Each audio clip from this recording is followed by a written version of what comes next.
Hello friends and welcome back to my channel. I'm Renee and today we're going to be making and canning beef stew. Now this isn't going in my pantry. This is going in my neighbor's pantry. She brought all the fixings that she wanted in her beef stew. So we've got onions, just the basic. Onions, potatoes, carrots, and beef. So we're working right now on getting everything all cut up and everything prepped for this. So when we get ready to jar these up and get them processing, we'll bring you back and I'll show you that.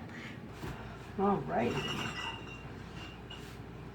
Oh, our jars are sanitized. I washed them and sanitized them.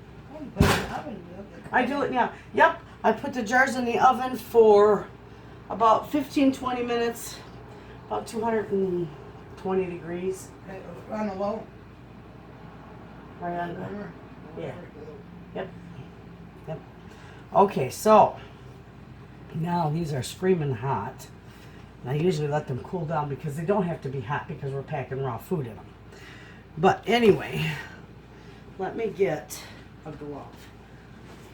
I can wipe my hands and help you fill them. You can. Absolutely. I'll get you a glove for your left hand. The first thing I'm going to do is put the meat in the jars, and then I'll fill it with everything else. I'll set this right over here, Tracy, and Okay. you come on the other side of me. And I got an old one like that too.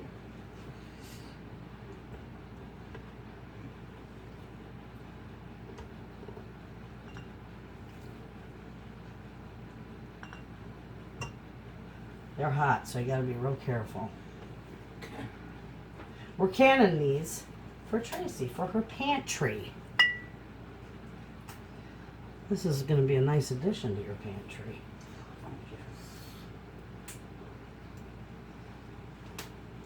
And I got your 2 little jelly jars for a single serving. Yep, that'll work. Yeah.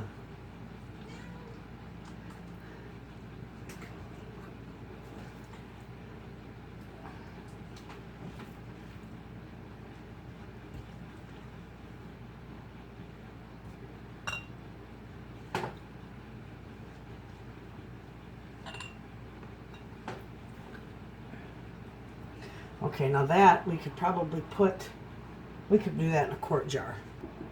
Okay, friends, now that we got these all filled and we got 1 quart jar sitting there that's quite warm from the oven.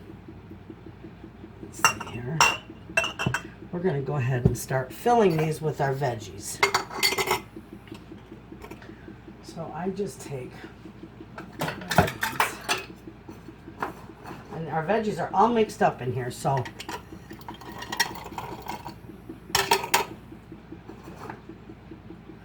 that's all I do. Give it a good shake.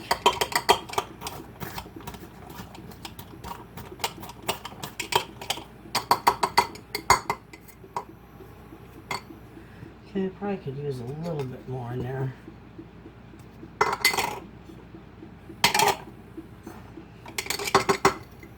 Because you want a good inch head space. That looks good. Now is what I do is I just season it with salt and pepper. Okay. And I put a 1/2 teaspoon of salt. No, this one is a quart. This one's going to take a teaspoon of salt. And I'm going to do about a 1/2 teaspoon of pepper. Okay. And I'm going to put a little bit of garlic, dried garlic in there, dehydrated garlic. Okay. And that's it. Okay. So we're going to go through. Do you want to do this or do you want me to do Well, I this? don't know about that with my left hand. Oh yeah, she's got her hand all bandaged up. This I can manage, I believe. Okay.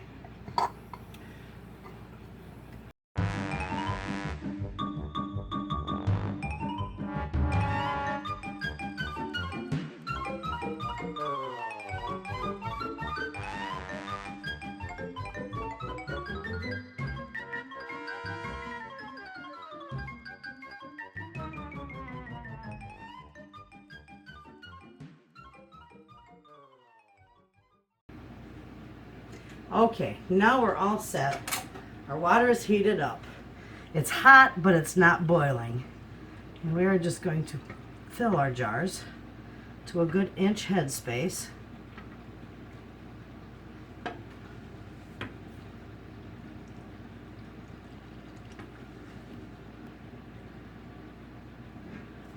Okay.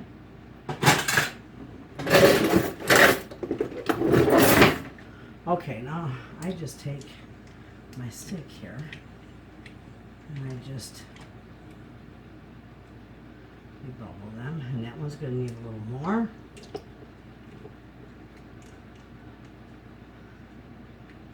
That one's pretty good.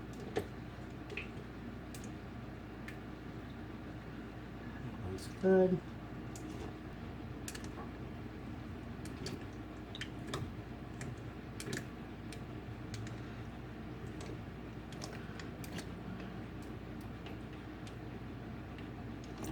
Have you ever went through and canned some food up, got it, the lids on it, got it ready in the can, and realized you didn't debubble it? My mom had, yeah. Huh? My mom had. Yeah. That makes you mad. That one's okay. That one's okay. This one needs a little more. This one needs a little more. I think the rest of them are pretty good. This one needs more. Right to the first one here on these jars, that's like an inch headspace right to Yeah, there. that's what I thought. Yep. Okay, so now we're going to wipe these with vinegar. I wipe the rims down with vinegar when I'm canning meat because it will cut any grease or any debris that's on that rim, so that it seals. But if I'm doing just plain veggies or fruit, I'll just use water on a piece of paper towel. Right. So right here I got vinegar. Even though we got a few jars that are just veggies, it doesn't hurt them. Wipe all them down. And this is almost ready for the canner, sister. All right. And then when you put these lids on, be very careful not to touch that sealing compound, Okay. because it's just not good for it. You can get debris on it and then it won't seal. Yeah, right. And definitely don't boil them anymore. Okay. They're not recommended to boil. The old ones were thick. They had a thick compound on them. These ones, oh, I need a couple more. Here's my wide mouth. I'll put these on here and then I'll get the, and they just go on finger tight. See? Yeah. Yes. Yeah. All right. Those are all ready for the canner. They're good. Even because we're going to double stack these, you still only need 3 quarts Okay. of water. So we're going to put these all in here. I don't want to forget the vinegar. Put a shot of vinegar in your water, and it will keep your jars from clouding up. Oh, okay. And clean the outside of your jars beautifully. And the rings. Does nice. Mine holds about 8 of these on the bottom.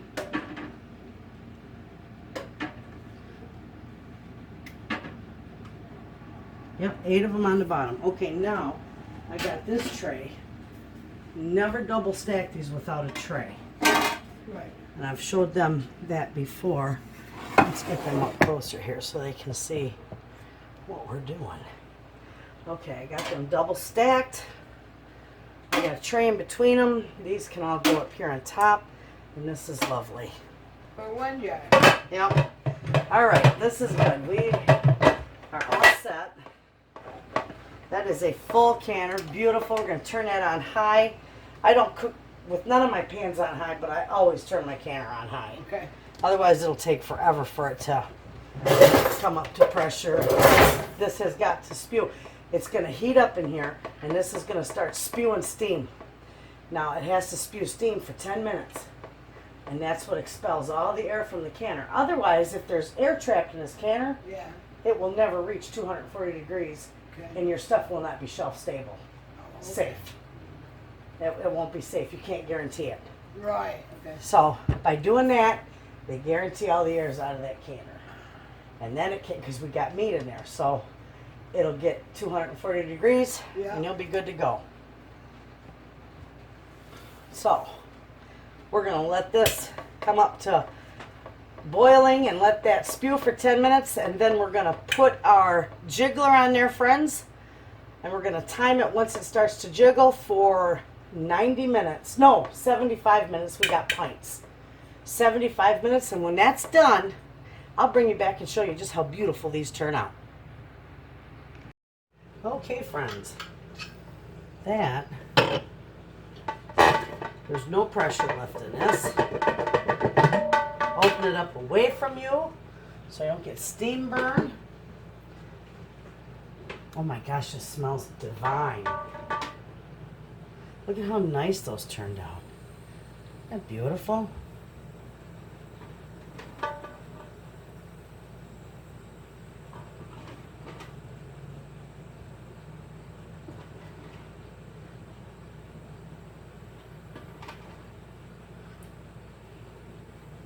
This will be a beautiful addition to her pantry. Okay, now I always take out this top tray with a fork. All right.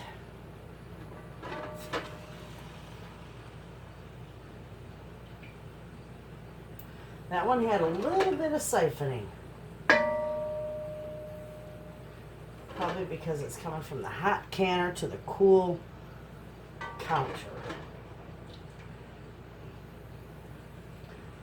Okay.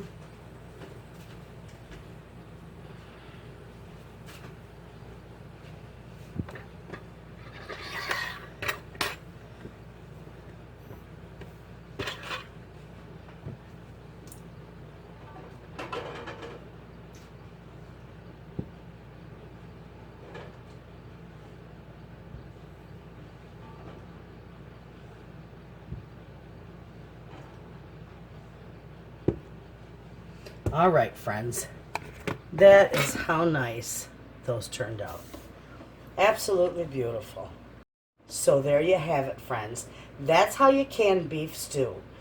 It's a lovely addition to your pantry. It works wonderful for a quick meal. It smells divine. I hope you give this a try. It's a lovely recipe. Thanks for watching.